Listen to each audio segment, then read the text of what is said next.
8:49 ng umaga. Ayan. Good morning, Zoo. Morning, Rina. Kamusta pakiramdam mo ngayon? Okay naman Okay na yung lalamunan natin. Hindi pa. Hindi pa rin. Uy, daming kahapon na maraming binanggit ng Pangulo Yung mga anunsyo siya. Bago siya umalis. Pero mo, inuunahan nyo kasi ang Pangulo, sabihin nyo si Bongbong Marcos ang ilalagay sa DILG. Oo, pala, diba? Yun yung expecting ko na parang si Bongbong Marcos nga, pero si Eduardo Año yung nilagay nila. Tapos pero sa ano pa naman, October pa yun. Alan Peter Cayetano yes. din. Sa DFA na siya. Baka nga daw hindi na dumaan na. Ibig sabihin, CA. Oo, ibig sabihin, ano kagad. Parang kortesiya. Wala nang gisa-gisa. Oo, diba? Wala nang gisa-gisa. Oo. Laga-laga na lang. Pasado na agad. Pasado na kaagad, di ba? Magandang umaga mga sambahay. Araw po ng Huwebes sa 11 ng Mayo 2017. Sa ngalan po ni Kuya Daniel Razon. Ako po si Jules Riao. At ako naman si Rina Villamor Camara. Narito na po ang mga humahataw na balita. Pangulong Rodrigo Duterte nasa Cambodia na upang dumalo sa World Economic Forum. Senator Alan Peter Cayetano itinalagang bagong Foreign Affairs Secretary. Kasalukuyang AFP Chief of Staff General Eduardo Año papalit kay dating Secretary Mike Sueno bilang kalihim ng DILG. Pamumuno sa Department of Environment and Natural Resources, formal nang inilipat kay Secretary Roy Cimatu. Bagong kalihim mag-iikot sa mga minahan sa bansa. Grupo ng mga kababaihan naghain na ng ethics complaint laban kay Senator Vicente Soto III. Senator Soto maghahain ng indefinite leave bilang chairman ng Senate Ethics Committee. Panukalang National ID System aprobado na sa House Committee level. At Armed Forces of the Philippines tiniyak na nakabantay sa seguridad sa Palawan. Kasunod ng inilabas na travel advisory ng US Embassy kaugnay sa kidnapping threat sa lalawigan. Una po sa ating mga balita, inihayag na kahapon ni Pangulong Rodrigo Duterte ang dalawang bagong miyembro ng kanyang gabinete. Ito ay sina Senator Alan Peter Cayetano at ang kasalukuyang pinuno ng Sandatahang Lakas ng Pilipinas na si General Eduardo Año. Ito ang hataw na balita ni Rosalie Cos. Bago lumipad patungong Cambodia, inanunsyo ni Pangulong Rodrigo Duterte ang kanyang newly appointed department secretaries. Ito ay sina Senator Alan Peter Cayetano para sa Department of Foreign Affairs at ang incumbent Chief of Staff ng Armed Forces of the Philippines na si General Eduardo Año na susunod namang kalihim ng Department of the Interior and Local Government. Dito sa DFA, I remember I signed an appointment just before I left my room, and I saw the name of Senator Cayetano sa DFA. You signed it today, sir, before you left? Okay. Itong hapon lang na to. Nilinaw naman ng Pangulo na hihintayin muna niyang makapagretiro sa military service si General Año sa Oktubre bago niya ito tuluyang italaga sa pwesto. Ipinaliwanag din niya kung bakit isang opisyal ng militar ang inilagay niya sa DILG chief post. I have a problem with the police. So you need somebody who knows the police by the fingertips, so bisan. Kailangan yan, puro ano lang yan. And then, we have a problem with terrorism. Samantala, ipinagtanggol naman ni Pangulong Duterte ang pagkakatalaga niya sa social media writer at avid supporter niyang si Mocha Uson bilang Assistant Secretary ng Presidential Communications Office. Ayon sa Pangulo, bawat Pilipino karapat-dapat sa pagkakataong makapagserbisyo. At utang na loob ko yan sa kanila because they offered their services free. At the time when wala akong pera, because they believe in me. Now it's my time to believe in them. And you can listen to her, you can debate with her. Tignan mo yung Facebook, and she can have a very structured mind. So what's the problem? Mula sa Pasay City, ako si Rosalie Cos, humahataw sa balita. Ikinatuwa ng naman ng mga senador ang pagtatalaga kay Senator Alan Peter Cayetano bilang kalihim ng Department of Foreign Affairs. Ayon kay Senate President Coco Pimentel, karapat-dapat si Cayetano sa naturang posisyon. Wala rin siyang nakikitang dahilan upang hindi agad makumpirma ng Commission on Appointments ang bagong talagang Foreign Affairs Secretary. Naniniwala rin sina Senate President Pro Tempore Senator Ralph Recto at Senate Majority Leader Senator Tito Soto na madali lang para kay Cayetano na makapasa sa CA. Ayon naman kay Senator Panfilo Lacson na chairman ng CA Foreign Affairs Committee, sa pahintulot ng mayorya ay maaari nilang baliin ang patakaran at i-waive ang mga requirements bilang kortesiya sa kasamahan nilang senador at miyembro rin ng komisyon. Formal nang nagumpisa kahapon bilang bagong kalihim ng Department of Environment and Natural Resources si retired General Roy C. Matu. Isa sa mga nakatakdang gawin nito ngayon ay ang pag-iikot sa mga minahan sa bansa. Ito ang hataw na balita ni Ray Pelayo. Tiyak na pagpapatupad ng batas upang pangalagaan ang kalikasan at kapakanan ng mga Pilipino. Ito ang ipinangako ni Secretary Roy C. Matu kahapon sa isinagawang turnover ceremony sa DENR main office sa Quezon City. Hindi anya siya natatakot kung mababaon din sa hukay ang kanyang kumpirmasyon gaya ng sinapit ni dating DENR Secretary Lopez. Ayon sa kalihim, hindi naman hahantong sa pagsuspinde at pagpapasara sa mga operasyon ng mga minahan kung susunod lamang ang mga ito sa mga patakaran. Ngunit gaya ng pagsubok sa pamamagitan ng asido, masusukat ang mga pangakong ito ng kalihim sa pag-uumpisa sa kanyang trabaho. I will first visit those who followed the regulations, the laws properly, kaya napayagan sila mag-operate. And I will also see the mining companies na hindi sumunod na kaya na-suspension, nasaraduhan. Handa namang makapagkapit bisig si Gina Lopez sa bagong talagang kalihim kahit balik pribadong sektor na. And my greatest hope and aspiration is that you will continue to keep the flame of truth, of service, and the common good in your hearts. Sa 10 buwang panunungkulan ni Lopez sa DENR, 28 minahan sa bansa ang ipinasuspinde at ipinasara. Ayon kay Mines and Geosciences Bureau Director Mario Luis Jacinto, nasa Office of the President na ang desisyon kung ano ang kahahantungan ng mga ito. Whatever is the action at the Office of the President will determine what would be the subsequent action that will be taken. Mula sa Quezon City, ako si Ray Pelayo, humahataw sa balita. Isusulong ni Presidential Advisor for Entrepreneurship Joey Concepcion na magamit ang bahagi ng bilyong pisong pondo ng Conditional Cash Transfer Program para sa maliliit na negosyante. Ito ang hataw na balita ni Mon Hocson. Approval na lamang ni Pangulong Rodrigo Duterte at ng ibang sangay ng pamahalaan ang kailangan upang magamit ang bahagi ng pondo ng Conditional Cash Transfer Program para sa maliliit na negosyante. Ito ngayon ang isinusulong ni Presidential Advisor for Entrepreneurship Joey Concepcion. Naniniwala si Concepcion na sa halip na ibigay lang ang pera sa mahihirap, mas mabuti kung gagamitin ang bilyong pisong pondo upang maturuan na kumita ang marami. To them, they'd rather teach the person how to fish rather than just give them the... Isang mentoring program naman ang inilunsad ng isang alyansa ng mga negosyante para sa maliliit na negosyante. For the first time, they will now be able to have a directory of mentors in various sectors, be it in IT, logistics, agriculture, whatever. Nagpahayag naman ng suporta dito ang ilang business groups. Subalit kaugnay nito, hiniling naman ng Philippine Franchise Association na sana ay mapabilis ang pagsasaayos ng mga farm-to-market road project ng pamahalaan. Kung yung infrastructure nga, no? If it can become cheaper for us to be able to get these raw materials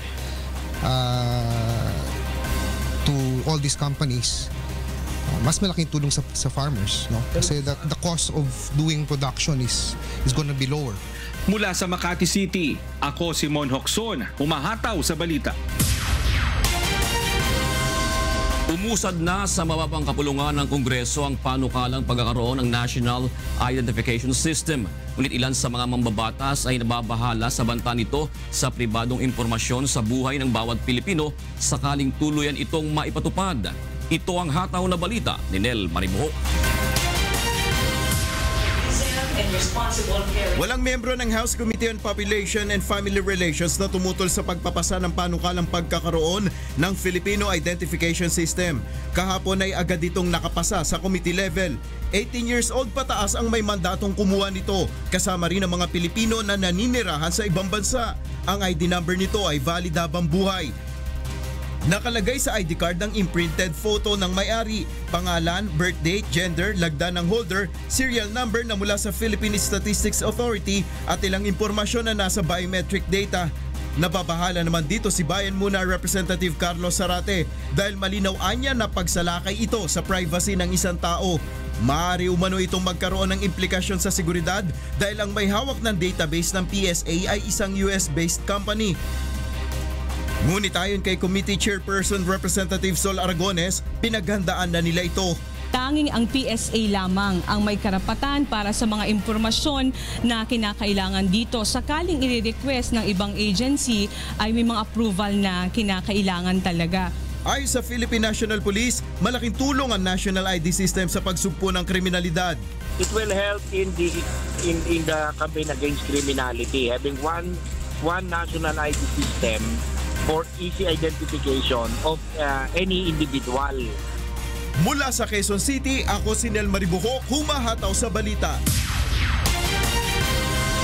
Sinampahan ng ethics complaint ng ilang leader ng women's group si Senator Vicente Soto III kaugnay ng naging kontrobersyal na biro nito kay DSWD Secretary Judy Taguiwalo.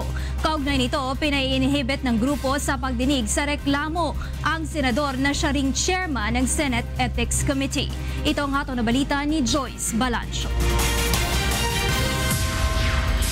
Maghahain muna ng indefinite leave si Senator Vicente Soto III bilang chair ng Senate Ethics Committee. Aniya, ito'y bilang delikadesa matapos masampahan ng ethics complaint kahapon. It might be another blessing in disguise because then automatically I will inhibit myself and then I will take leave from the Committee on Ethics. Ang inihaing reklamo ng mga leader ng women's groups kahapon ay nag-ugat sa manay biro ng senador sa single parent na si Department of Social Welfare and Development Secretary Judy Taguiwalo nung sumalang ito sa confirmation hearing ng Commission on Appointments. In the strict language, when you have children and you are single, ang tawag doon ay naano lang. Matapos umani ng batikos, humingi ng paumanhin ng senador sa publiko pero hindi pa rin ito katanggap-tanggap para sa mga nagreklamong grupo. Ang apology niya ay hindi totoong apology. Kasama sa kanyang pananalita ay ang pag-attribute dito bilang street language. Hindi kami naniniwala na ang lahat ng mga nasa kalsada ay ganito ituring ang mga kababaihan. Nais ng women leaders na mapatawa ng sanksyon ng CA si Soto. Gusto rin nila mapagsabihan ang mga miyembro ng CA na tumawa sa naging biro ng senador. Ipinanawagan din nilang isailalim ang lahat ng senador at staff nila sa gender sensitivity training. Bilang Vice Chairperson ng Senate Ethics Committee, si Senator Panfilo Lacson ang nakikitang hahawak sa reklamo kay Soto. At ayon sa kanya, maaring irekomenda muna niya ito sa Senate Committee on Rules. Kaya nga dapat pag-aralan mabuti yung ethics complaint. Unang-una nga, yung issue na may jurisdiction ba yung Senate Ethics do sa actuation ng Senador acting as a CA member. Dapat tingnan din yon. Mula sa Senado, ako si Joyce Balancho, humahataw sa balita. Naghahanda na ang Quezon City Local Government sa umunay banta ng terorismo, partikular na sa mga malalaking syudad sa bansa. Ito ang hataw na balita ni Grace Casin. Movement ngayon ng mga terrorist groups ay papunta na sa mga urban centers. Yun yung information na nakuha natin. So meaning, pupunta na sila sa mga syudad, sa mga kalunsuran. Pwede pumunta ng Cebu, pwede pumunta ng Cagayan de Oro, pwede pumunta yan ng Baguio, pwede pumunta na ng Dagupan City, pwedeng pumunta rin sa Metro Manila. Ito ang impormasyong natanggap ni Quezon City Mayor Herbert Bautista matapos ang kanilang peace talks meeting kamakailan. Kasunod nito, inatasan ng alkalde ang Quezon City Police District na doblehin ang mahigpit na pagbabantay sa seguridad, lalo na sa mga matataong lugar.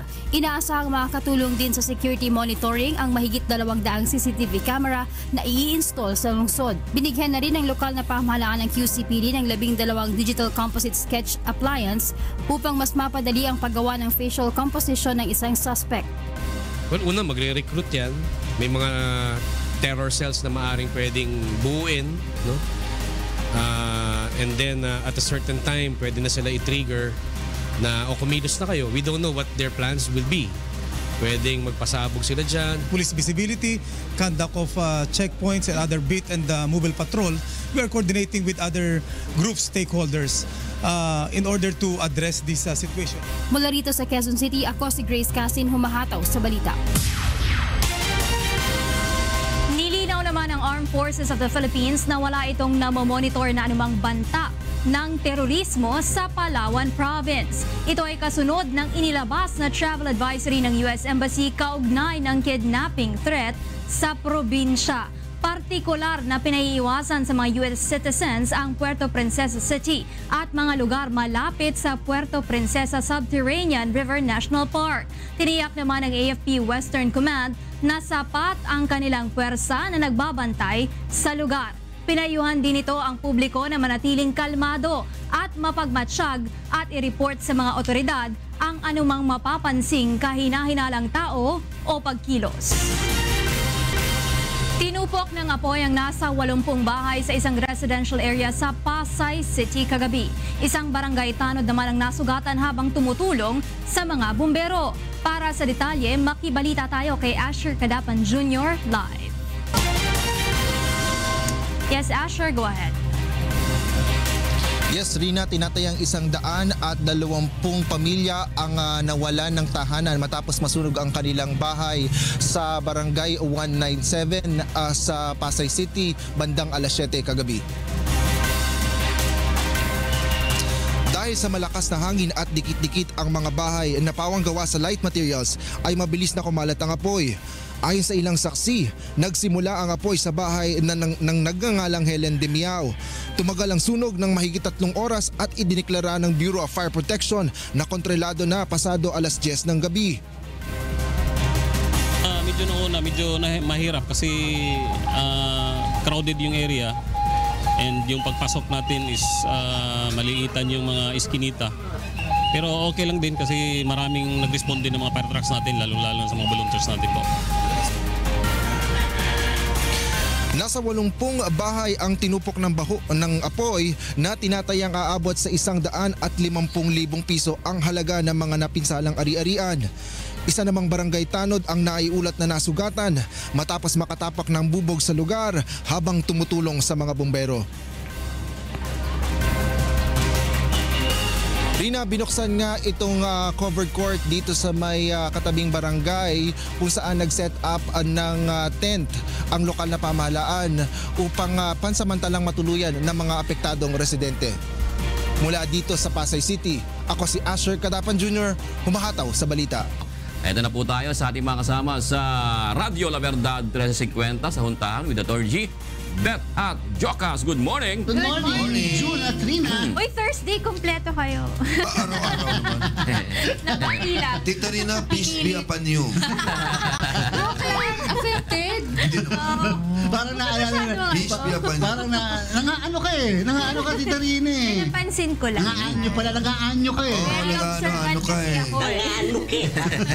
Tony G, nakita mo naman yung pagtanggol ng Pangulo. Ni Pangulong Duterte kay Mocha Utuso sa ako.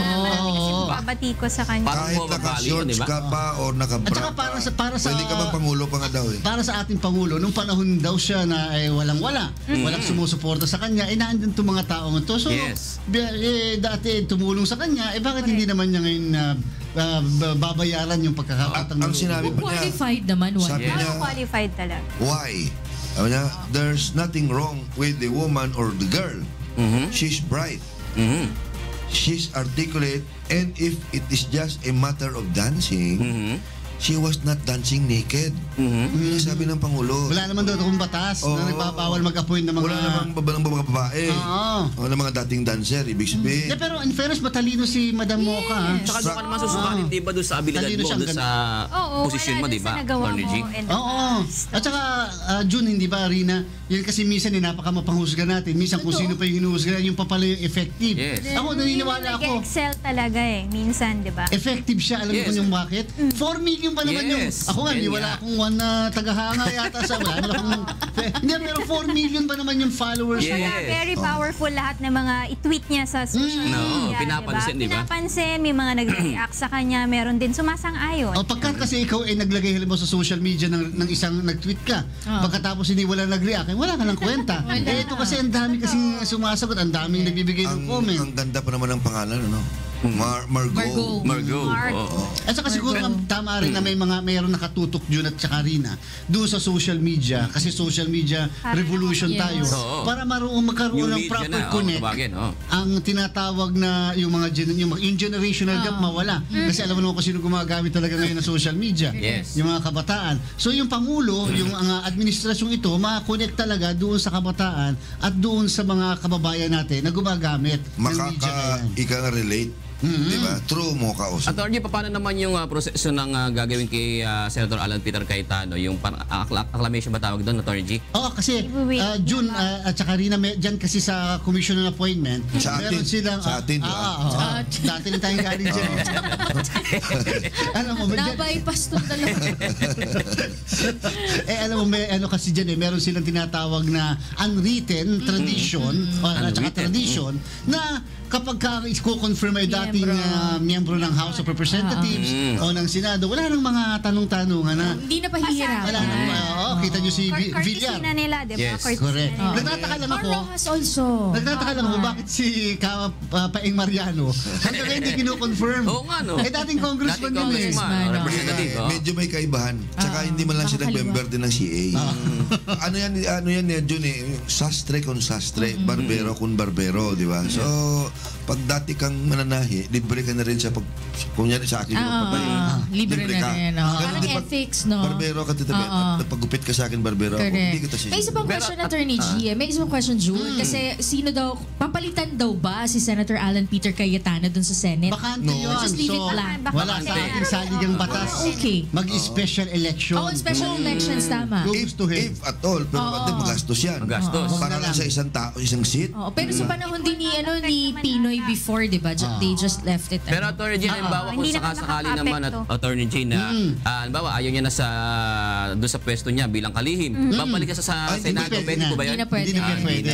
Permanent vacancy na mangyayari. Alam nyo, ito lang mabilisan bago tayo pumunta sa mga balita natin. Sana nga kung mababaguhin ang saligang batas o sana nga naisip na lang nila na sa halip na mag-eleksyon kung magkakaroon ng vacancy, may namatay, may nag-resign, may na-appoint, sana sinabi na lang nila na kung sino yung pag number 13. So sana immediately preceding the day of the election. Tolentino. Sana, yun na lang sana ilalagay. Dapat may gano'n na lang. Kasi alam niyo kung bakit, yun pinakamatipid yun. Kaya nga. At saka binoto, siya yung kasunod na maraming wala, hindi na kasi yun na nakalagay. May downside lang yun, may downside lang. Kasi baka yung number 13, ipapapatay niya yung isang parang umangat. Oo, parang yung umangat. Oo, baka nasunin niya, di ba, lagyan sa talaga yung mga possible yun. Pwede naman yung kaalyado, kausapin na lang, di ba? Possible yun, possible. Kaya nga hindi ka nilagay sa batas kasi delikado eh. Kasi incentive yun para... I-risk mo yung buhay nung ano. Dito, Jocas yun. Ganyan siya ka-bright. Ay, maraming salamat. Pag Thursday, ganyan siya ka-bright. Maraming salamat sa inyong dalawa. Maraming salamat, Maki Libradilla. Live. Nagre-report salamat po. Maraming salamat. Ako mga kasambahay, talaga namang talagang umiinit at umiinit itong ating mga appointments. Tingnan natin kung sino pa mga susunod na i-appoint ng ating Pangulo pagkatapos nung kanyang in-announce na yan. Kasi itong dalawang may mga pinirmahan siya. May mga pinirmahan pala siya bago siya umalis. Unang-una, Bro George, napakarami pa ng mga posisyon sa gobyerno na bakante, na hindi pa na na-fill up pa ng ating Pangulo. Marami din siya mga dinatna na walang nakaupo pa, so, di ba? I am sure in the coming days, siguro may mga ilalabas last na mga appointments dyan? Kahapon naman nagkaroon ng formal turnover sa ceremony. Sa DNR, maganda at mag-aayos naman yung kalagayan ni dating Secretary Gina Lopez at talagang, nagbigay din siya ng speech at tinanggap naman itong si Secretary Simato. At ang sabi nga niya, nagsimula siya magtanim nga ng mahogany sa kanyang probinsya. So medyo may naunawaan naman daw siya sa kapaligiran. Pero inamin din naman niya na yun lang yung alam niya when it comes to At saka tama yun, sabi naman niya bigyan siya ng time para mapag-aralan, alamin ko anong tamang strategy talaga. Pero sabi niya babalansehin niya ang interest ng pagbimina at interest ng para sa kalikasan. Meaning yung responsible mining, yun ang kanyang ipupursige. Di ba? Pagka naman talagang destructive mining, hindi sumusunod sa batas at patakaran, dapat talagang sinasaraduhan. At siyempre ang aspeto. In fact, si Prof. George, di ba, si dating Secretary Gina Lopez, payag naman siya sa responsible mining. Hindi naman siya tutol sa lahat na ng mga mining tama naman yun. At saka tatandaan po natin, ang mining o ang pagbimina ay isang aspeto lamang ng ng tungkol sa kalikasan. Madami pang issues na dapat na pinagtutuon at tinatalakay tungkol sa kalikasan. Illegal logging, di ba? Maraming salamat at narito na ikalawang paghahataw ng mga balita. Umunay mastermind ng pork barrel scam na si Janet Lim Napoles, hihilingin sa korte na mailipat ng kulungan matapos mapawalang sala sa kasong serious illegal detention. Pangulong Rodrigo Duterte pinauubaya sa korte ang magiging desisyon kaugnay sa pagiging state witness ni Janet Napoles sa mga kasong may kinalaman sa PDAF scam. Mga mambabatas na maaaring makulong dahil sa PDAF scam, posibleng madagdagan kung magiging state witness si Janet Lim Napoles ayon kay Senator Pampilo Lacson. At panukalang wag bigyan ng tax exemptions ang telecommunication companies, sinimula ng dinggin sa Kamara. Sa detalye po ng mga balita, korte na ang bahalang magdesisyon kung maaaring gawing state witness si Janet Lim Napoles sa mga kasong may kaugnayan sa PDAF scam. Ito ang sinabi ni Pangulong Rodrigo Duterte kasabay ng pagtanggi sa isyu ng pagkakaroon umano ng kasunduan ng pamahalaan at kampo ni Napoles. Ito ang hataw na balita ni Rosalie Cos. Ipinaliwanag ni Pangulong Rodrigo Duterte kung bakit sang-ayon siya sa pagpapawalang sala ng Court of Appeals kay Janet Lim Napoles sa kasong illegal detention na isinampa ni Ben Horluy. Ayon sa Pangulo, hindi niya maituturing na hostage ang isang taong may oportunidad namang makauwi sa kanyang tahanan. Kung gamitin ko yung pagkapiskal ko, hindi ko talaga i-file yun. It's crazy. In and out, and several times he was left alone. But the police is facing charges. Napoles is facing charges many times over. And that yung plunder niya. Tumanggi namang magbigay ng komentaryo ang Pangulo ukol sa planong gawing state witness si Napoles sa controversial na pork barrel scam. The court it's up to the judge. It is the judge, the prosecutor who would make the prayer by motion, and the judge will decide. Pinabulaan na naman ng punong ehekutibo ang usap-usapan na may kasunduan sa kampo ng pamahalaan at ni Napoles nang italaga niya sa pwesto ang isa sa mga dati nitong abogado sa Bureau of Internal Revenue. As a lawyer, when we accept the case, the only promise there is that we will do our best, but we will not corrupt the truth. That is the line that we have to be conscious of. Mula sa Pasay City, ako si Rosalie Cos, humahataw sa balita. Posibleng maragdagan pa ang mga mambabatas sa makukulong dahil sa pork barrel scam kung magiging state witness si Janet Lim Napoles. Ayon kay Senator Panfilo Lacson, mayroong nasa listahan ni Napoles na hindi nakasama sa mga unang nakasuhan. Ito ang hataw na balita ni Joyce Balancio. Maaring may mga sumunod pang mambabatas kina dating Senators Jinggoy Estrada at Bong Revilla na kapwang nakakulong ngayon dahil sa PDAF scam plunder case. Ito ang inihayag ni Senator Panfilo Lacson kasunod ng posibilidad na gawing state witness si Janet Napoles. Ang worry ko lang dito, when Mrs. Napoles starts pointing fingers, baka malipat yung quorum sa Krame, hindi na rin sa Senate. or hindi na doon sa House. Baka doon na tayo nagro-roll call. So, wag naman sana kasi at saka sana hindi selective. Ayon kay Lacson, marami pa sa listahan ni Napoles noon ang hindi pa nakakasuhan. I think merong hindi napasama na dapat nasama. I'll just not mention names, but remember, Mrs. Napoles shared with me when I was still with Yolanda as the Yolanda coordinator. Senior niya sa akin through the husband and the I think the son, yung listahan niya. And it was the same list I think was submitted to Senator Gingon at the time. Sa kabila nito, sinabi ni Lacson na kailangan pa rin magpresenta si Napoles ng ebidensya laban sa mga ituturo niya. Samantala, para naman kay Senator Risa Hontiveros, isang paglapastangan sa hustisya ang paggamit kay Janet Napoles bilang state witness. Inihalin tulad ito ng senadora sa pagpapel sa isang kontrabida bilang isang bayani. Hinikayat ni Hontiveros ang Duterte administration na huwag isakripisyo ang paghahanap ng katotohanan at hustisya sa ngalan ng paghihiganti sa politika. Hindi naman pabor si Liberal Party President Senator Kiko Pangilinan na gawing state witness si Napoles dahil aniya wala itong kredibilidad. Para maabsuelto siya kahit na ano sasabihin nun. Siyempre, sino ang, kumbaga, ito life imprisonment, ito reclusion perpetua ang kaparusahan tapos sasabihin sa'yo, o pwede ka nang makalaya. Kahit ano sasabihin yan para lang makalaya. Mula sa Senado, ako si Joyce Balancio, humahataw sa balita.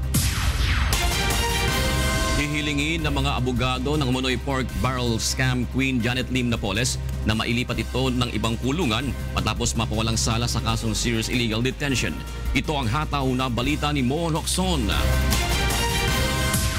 Matapos mapawalang sala ng Court of Appeals noong Lunes sa kasong serious illegal detention, nakiusap ang kampo ni Janet Lim Napoles na ilipat siya sa NBI Detention Facility. Ayon kay Attorney Stephen David, abogado ni Napoles, sumulat siya sa Department of Justice kahapon para hilingin na ilipat si Napoles sa kustodiya ng NBI mula sa Bureau of Corrections o Bucor.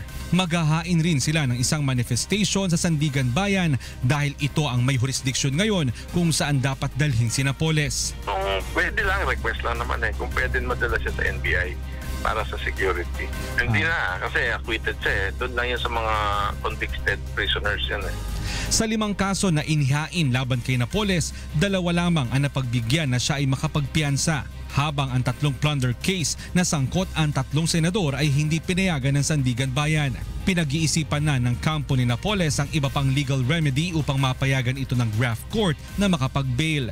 Ayon pa kay Attorney David, makakaapekto sa kredibilidad ni Ben Hurluy bilang isang witness ang pagkaka-acquit ni Napoles sa kasong serious illegal detention. It's a very, very good sign kasi yung credibility ni Ben Hur tinamaan dyan yun naman kaso naman ng mga yan dahil lang kay Ben Hur Siyempre, hindi na. Nagsinungaling siya, di ba?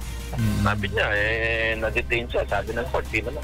Ayon naman kay Sandigan Bayan Presiding Justice Amparo Cabotahitang, kailangan pa muna nilang maglabas ng isang kautusan para mailipat ng kulungan si Napoles.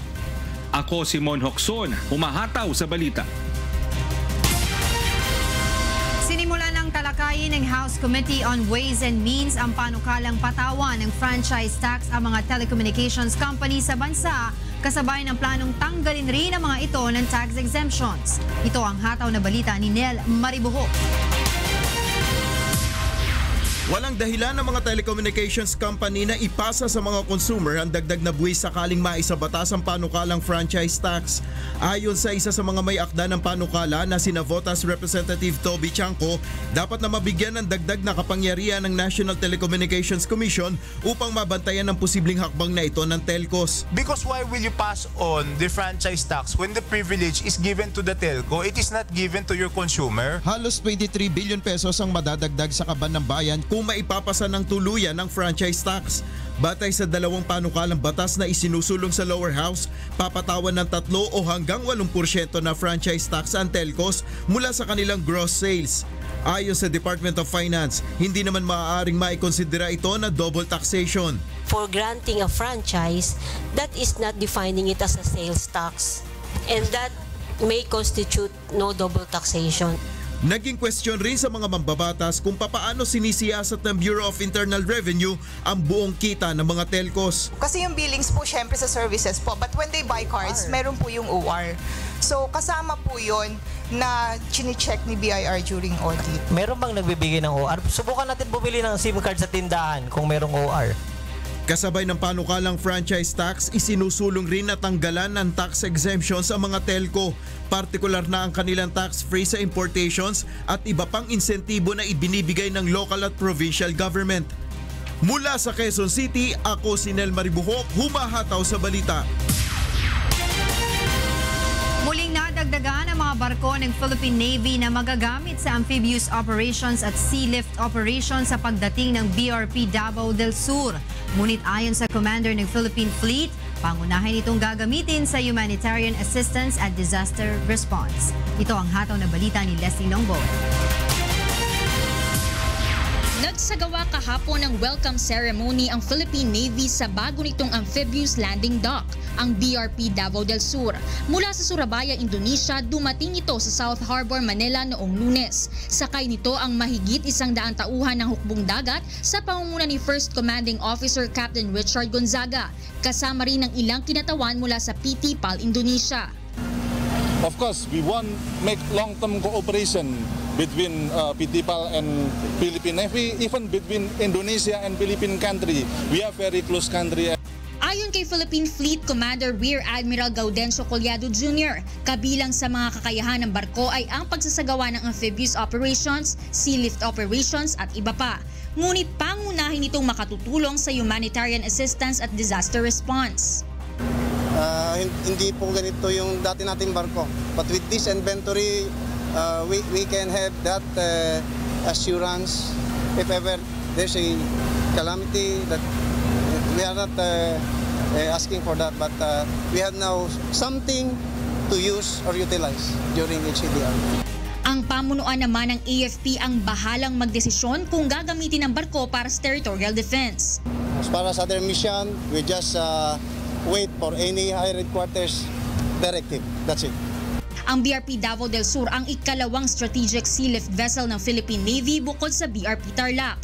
Ang mga ito ay bahagi ng SSV procurement project na nagkakahalaga ng halos 4 na bilyong piso mula sa AFP Modernization Act Trust Fund. Ang BRP Tarlac at Davao del Sur ay magiging bahagi ng isinasagawang US-Philippines Balikatan Exercises. Mula sa Maynila, ako si Leslie Longbowen, humahataw sa balita.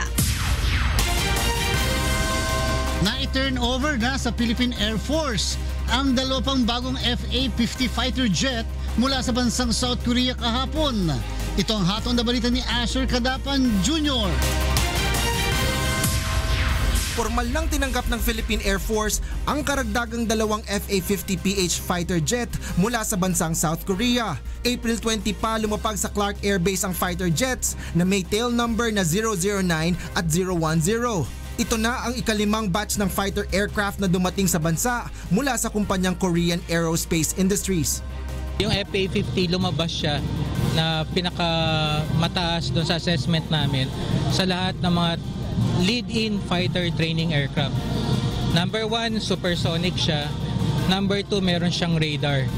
Tapos number 3, capable na siya ng mga bagong munitions such as missile and laser-guided missile. May kakayahan itong mag-launch ng air-to-air missile, air-to-ground missile, meron din itong radar at mas mabilis kesa speed of sound. Sa ngayon ay gagamitin muna ang fighter jets sa pagsasanay ng mga Air Force pilot sa paggamit ng 4th generation aircraft. Ang impact nito sa Air Force bumalik na tayo sa supersonic age. No? At ngayon nag-train tayo ng mga piloto para sa future. Taong 2005 pa huling gumamit ng supersonic jet ang Air Force nang iretiro ang F-5 Freedom Fighter Jet. 12 fighter jets ang binili ng Administrasyong Aquino na nagkakahalaga ng 18.9 billion pesos mula sa Korea Aerospace Industries na bahagi ng modernization program para sa militar. Asher Kadapan Jr., humahataw sa balita. Binuksan ni Pangulong Rodrigo Duterte ang binitawang argumento ng isang eksperto sa isinagawang drug forum sa bansa kamakailan na ipinost naman ni UN Special Rapporteur Agnes Callamard sa social media. Sa tweet ni Callamard, nakalagay ang pahayag ng neuroscientist na si Carl Hart na walang ebidensya na makapagpapatunay na ang shabu o methamphetamine ay nakapagdudulot ng brain damage o pagiging bayolente ng gumagamit nito. Mariin naman itong tinutulan ni Pangulong Duterte at iginiit ang masamang epekto nito batay na rin sa kanyang mga nasaksihan sa maraming taong paninilbihan bilang alkalde ng lungsod ng Davao. So, as a matter of course, it's an American forensic study that it shrinks the brain of a person. Hindi naman atin yun eh. And this guy disagrees with his government and begins to talk here. And the tragedy, kamo, I have not heard there, na ang shabu para sa kanila, hindi cannot affect the mind of the human being. That's all to me. That is why I will not talk to them, because my experience until now, and 23 years ago when I became the mayor of Davao City, was always a lot of violence and killing because of shabu. Inihain na kahapon ng Metropolitan Manila Development Authority o MMDA ang notice order laban sa isang construction site sa Quirino Avenue sa Maynila na illegal na umuokupa sa two-lane ng service road sa Ross Boulevard. Ito ang hataw na balita ni Mirasol Abogadil. Ikatlong araw ng pinaigting na clearing operation ng MMDA sa service road ng Rojas Boulevard. Muling binalikan kahapon ng MMDA ang isang construction site na iligal na umukupa sa dalawang lane ng service road na bahagi ng Quirino Avenue sa Maynila. Bukod sa nakaharang na bakod nito sa kalsada, inabutan muli ng MMDA na nakatenga pa rin sa kalye ang ilan sa kanilang construction materials. Dahil dito, nagdesisyon ang pinuno ng operasyon na personal ng kausapin ang namamahala sa construction site. Para ma-serve po namin ang notice. Kasama ko po ang barangay captain ng 701 na sumasahop sa lugar na ito. Magbigay galang po tayo sa mga taong nanunungkulan sa gobyerno. Matapos ang ilang minutong pakiusapan, lumabas rin ang Project Security Officer, hawak ang ilang mga dokumento. Dito natuklasan ng MMDA na may pahintulot ang mga ito na gamitin ang isang lane, subalit humigit ang mga ito sa kanilang permit. One lane. This is not one lane. This is not one lane. This is two lanes. Nagkasundo naman ang mga ito na iurong na ang kanilang bakod at tanggalin na ang kanilang mga materyales sa kalsada. Lalagyan ko ng deadline to comply until Monday. Usually 3 days lang ang binibigay namin. Right? Yes sir, yes sir. But since Monday, nasabihan na kayo, then now, up to Monday, that's a week. Yes sir, ito yung area na to. Pipilitin namin siguro by Monday, wala na to. Clear na yung area na to. Sa susunod naman kayo? Yes ma'am, yes ma'am. Tapos susunod tayo kasi talaga namang daanan to eh. Sa Lunes, muling babalikan ng MMDA ang naturang lugar upang makita kung sumusunod sa kanilang utos ang construction site. Kung bigo ang mga ito na tumupad sa napagkasunduan, mapipilitan ng MMDA na puwersahang baklasin ang kanilang bakod at alisin ang kanilang mga gamit na nakaharang sa service road. Ako si Mirasol Abogadil, humahataw sa balita. Mag-i-issue ng identification cards ang Quezon City Police at Barangay Tatalon sa mga freelance auto technicians sa Banawe. Ito ay upang makaiwas ang mga motorista sa pananamantala ng ilang mapang-abusong technician. Itong hataw na balita ni Maki Libradilla. Kinuha na kagabi ng Quezon City Galas Police Station 11 ang profile ng mahigit 300 freelance auto technician sa Banawe, Barangay Tatalon. Ito ay upang mabigyan ng mga ito ng identification card at makasama sa grupo ng mga lehitimong technician sa Quezon City. Sa pamamagitan nito, makaiiwas sa mga motoristang nagpapaayos ng sasakyan sa mga abusadong technician sa lugar. Maraming ipagagawa, maraming ituturo sa iyo, eventually ang laki na nababayaran mo, and then pag tatanggi ka, parang iharas ka na kasi marami sila. May nagbigay ng down payment, tapos hindi nababalik yung freelancer. So sa pamamagitan ng pagkakaroon ng isang organisadong grupo, mababawasan po natin. If not, we can totally eliminate this problem. Nakalagay sa ID ang pangalan ng technician, contact number ng barangay at pulis kung saan maaari itong isumbong pag ng abuso. Malaking tulong po sa mga freelancer, tsaka para may gawa kami, hindi ilang ang customer. Sa Lunes, sisimulan na ng PNP ang pamimigay ng mga identification card. Hindi dapat makipag-transact ng ating mga kababayan o motorista doon sa walang ID. At kung meron naman silang nakita nakapag-transact ng may ID at meron silang reklamo, ipagbigay alam sa amin. Plano ng QCPD na magbigay din ng ID sa iba pang freelance auto technician sa buong syudad. Maki Libradilla, humahataw sa balita.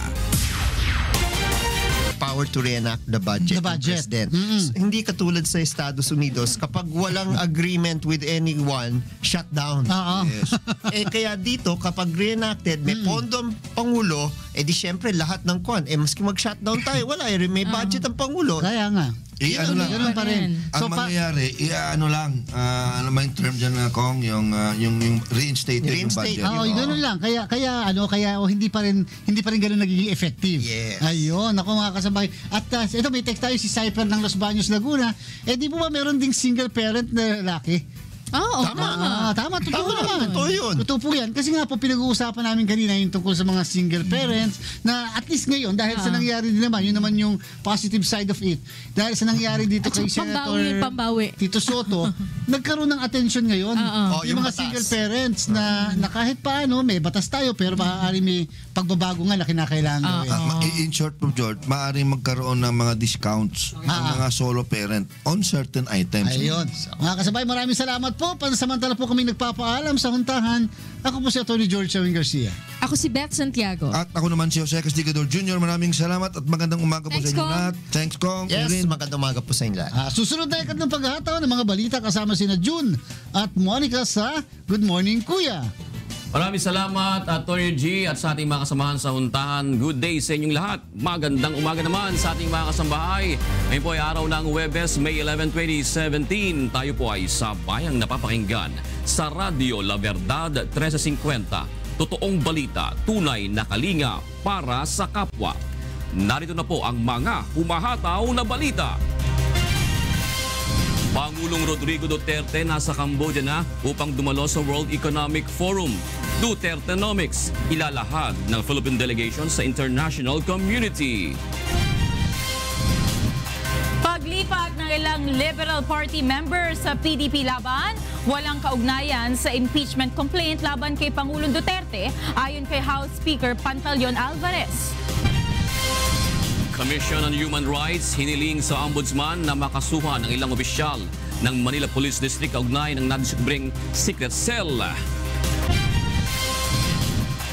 At National Brigada Eskwela ng Department of Education sisimulan na sa susunod na linggo.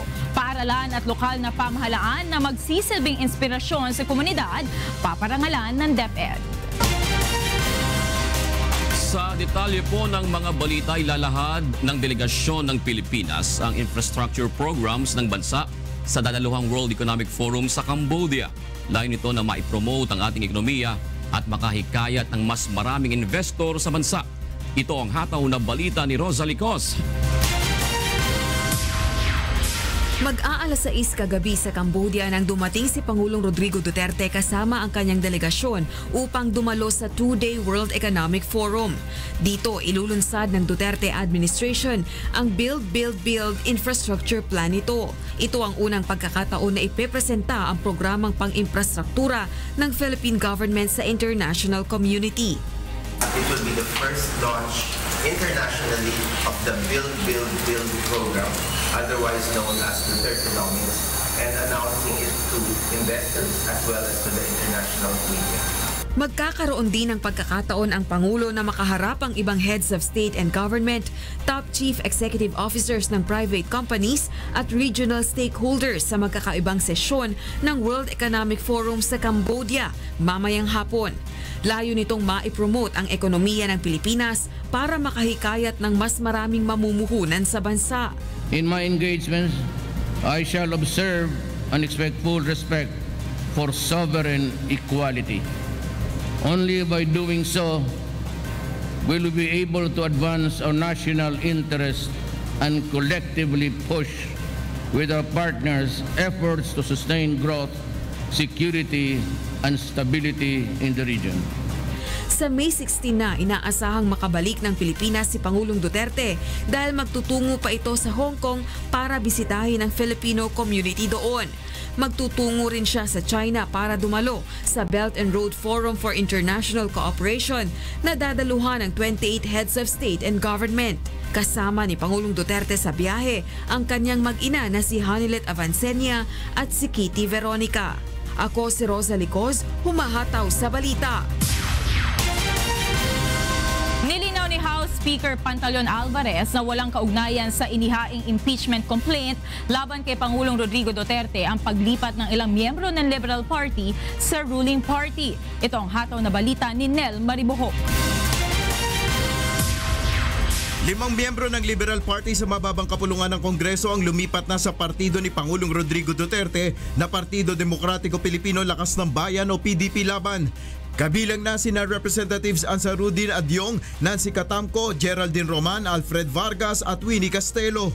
Kahapon, nanumpa sa harap ni PDP Laban Secretary General House Speaker Pantaleon Alvarez ang mga mambabatas. Maging sina Quezon City Vice Mayor Joy Belmonte at Councilor Gian Soto ay lumipat na rin sa ruling party. Ayon kay House Speaker Alvarez, ang dagdag na puwersa ng PDP Laban ay walang kaugnayan sa paparating na pagdinig sa impeachment complaint laban sa Pangulo.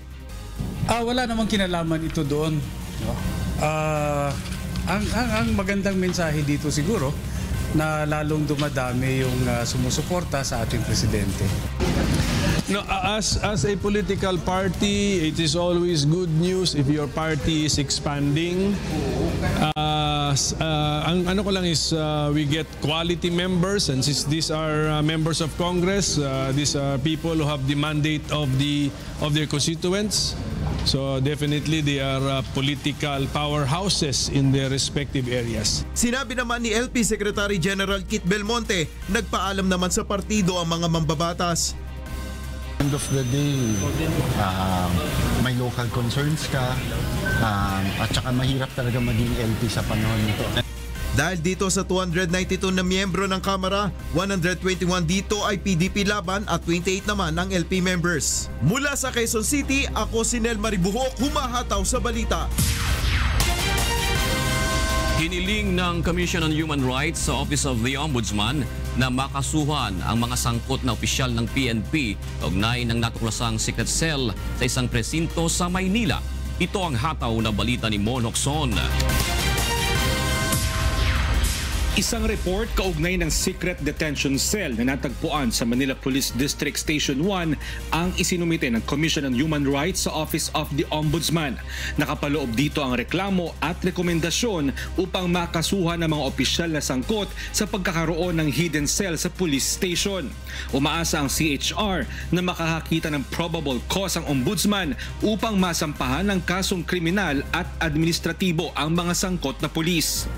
We are confident that the investigation of this matter will result in the finding of probable cause to charge the Manila Police District personnel involved with violations of all relevant penal provisions under existing law as well as their administrative liability. Sinabi pa ng CHR na nakahanda silang tulungan ang mga kaanak ng mga nakakulong sa hidden cell kung nais ng mga ito na maghain din ng reklamo.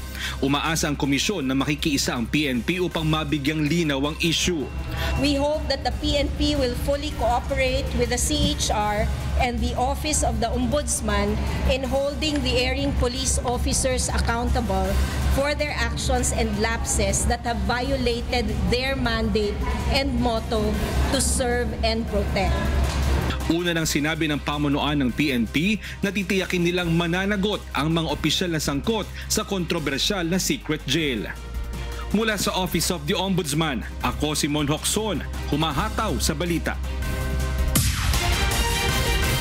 Sisimulan na sa susunod na linggo ang Brigada Eskwela program ng Department of Education.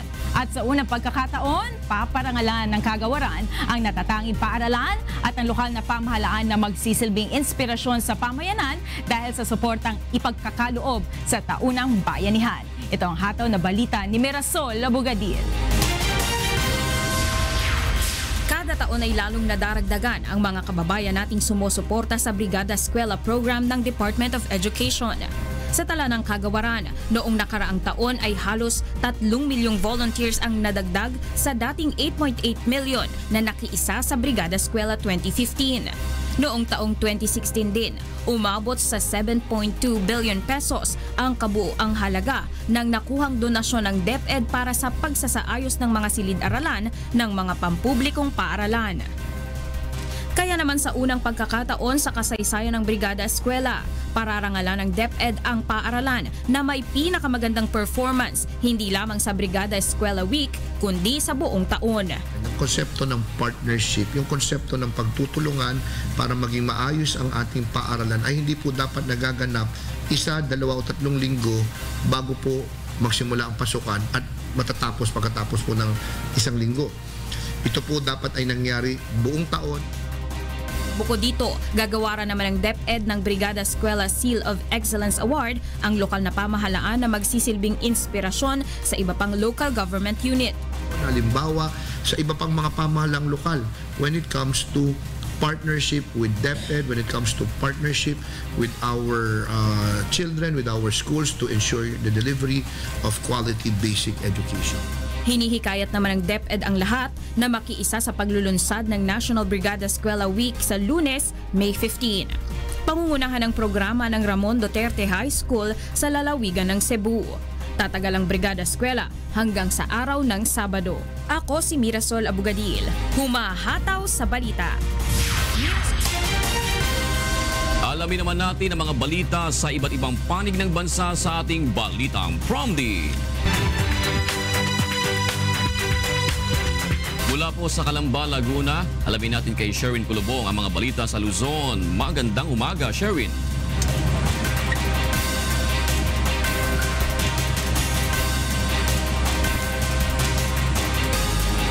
Puspusan ang isinasagawang kampanya ng City Veterinary Office sa Lipa, Batangas sa pagpapabakuna sa mga aso matapos makapagtalaan ng 2 kaso ng rabies sa lungsod. Narito ang report. 72 barangay ang nililibot ngayon ng City Veterinary Office ng Lipa, Batangas upang bakunahan ng anti-rabies ang lahat ng mga aso sa lungsod. Ito'y matapos na makapagtala na ng 2 kaso ng rabies sa syudad ngayong taon kumpara sa 1 kaso lamang noong 2016. Ayon sa City Veterinary Office ng Lipa, lubhang mapanganib ang sakit na rabies na karaniwang nakukuha sa mga aso. 100% fatal siya. Pero itong ang rabies, 100% preventable through vaccination. Kaya ito ang ginagawa natin. Si Mang Dani Mabiling, 10 taon na siyang nag-aalaga ng aso.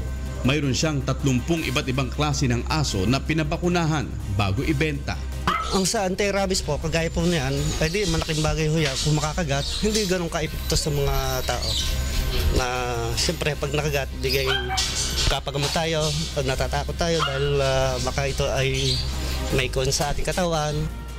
Libre ang anti-rabies vaccination na ipinagkakaloob ng Lipa Veterinary Office.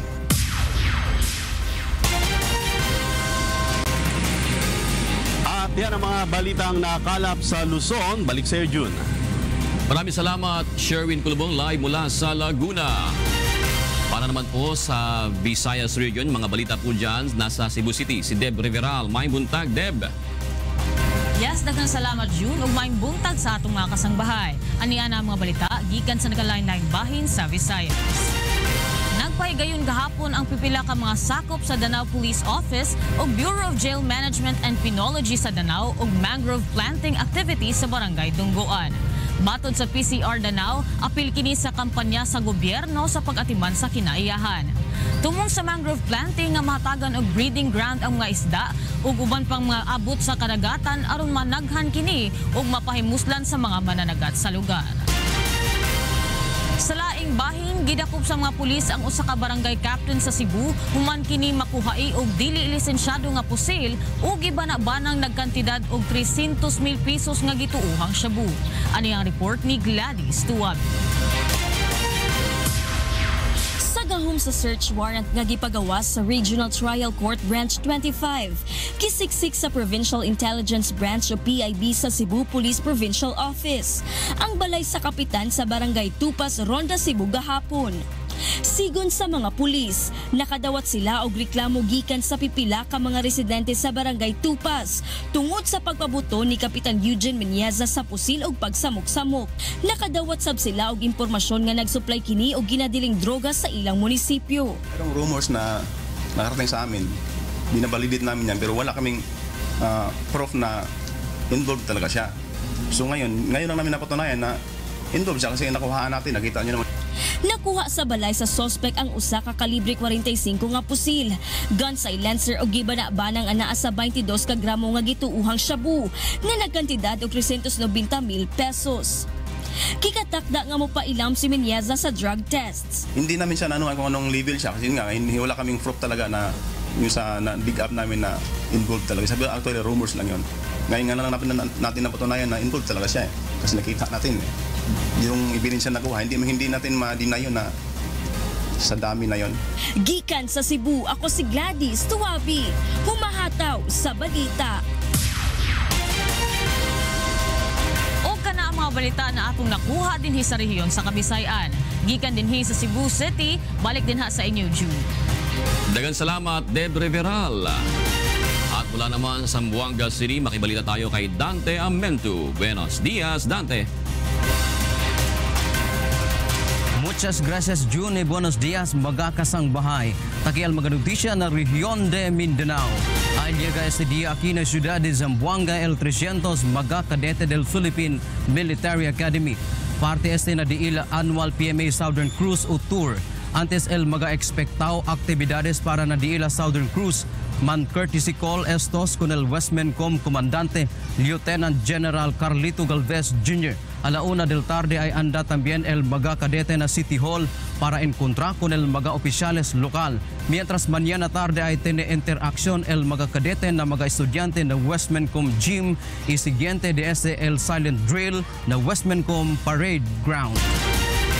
Na otra noticia ta propone na Mindanao por medio del Climate Change Commission el intensificación por el protección del región contra con el grave destrozo de calamidad.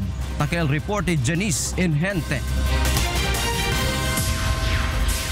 Sa miaging mga tuig talagsa lang nga makasinati og grabe nga kalamidad ang Mindanao. Apan tungod sa pagbag-o sa klima o climate change, nakasinati na og kusog nga pag-ulan og pagbaha sa lugar nga nakaapekto sa agrikultura ug infrastruktura. Tungod niini, buot sa Climate Change Commission o CCC nga ipatuman sa rehiyon sa Mindanao ang Climate Resilience and Green Growth Development Planning. Tumong niini nga matabangan ang mga lokal nga panggamhanan nga malikayan ang grabe nga pinsala sa kalamidad. To diversify the economy, the local economy, so that if natural disasters or climate change will affect one major source of income. Tagaan og impormasyon ang mga komunidad ug lokal nga panggamhanan kung unsaon nga maprotektahan ang mga bahandi sa kinaiyahan kung adunay kalamidad. Ilawom usab sa programa, target nga makapatindog og early warning devices. Inform the communities what storm surge is, how it will affect them through the information and education campaign is not very expensive. Sumala sa komisyon, mas paspas nga mapalambo ang ekonomiya sa rehiyon kung dili madaot ang natural resources niini. Gikan sa Dakbayan sa Davao, ako si Janice Inhente, humahataw sa balita. Es el maganoticia y esa kakitan na rehiyon de Mindanao. Desde aquí na ciudad de Zamboanga, verá con ustedes, June. Gracias, Dante Amento. At para po sa iba pang humahataw na balita, bumisita lamang sa aming website ang untvweb.com. Nakahinga na ng malalim si mo. Kanina narinig ko pinag-usapan yun ni Rina. Bukas pa yan. Naka-project daw si Mon. Oo, ibigay mo, gumanon lang oh. Kunyari, nagbabasa ng gano'n, kasi sa camera. Buti nga hindi gumanon eh. Hindi ano? Hindi. Bakit? May style ba si Mon? Hindi kasi minsan napapagano ng ulo yan. Baka papagilang gumano. Kanya-kanyang trademark yan. Bukas para doon siya tumatak magpapapansit. talaga. Magpapapansit siya. Kasi meron pa siyang second day tomorrow sa Broadwatch. O mo, naabangan namin yan ah. Medyo na-stress si Mon ngayon. Pero matindi ah. Ako naman yun ah. Oo. Parang alam mo ba si attorney Yung sa Maguindanao Massacre. Ben? Sinong Ben, attorney yan? Sino? Kala ko na, na-hire na si Harry Roque. Joke lang muna. Tayo naman para si Attorney Harry Roque. Yes. Joke lang muna. Pero papansit mo, representative pala siya. Monokson. Yes. At yan po, ang mga hataw na balita ngayong araw po ng Huwebes, May 11, 2017 sa ngalan po ni Kuya Daniel Rason. Ako po si Jun Suriao. At ako naman po si Monica Verallo.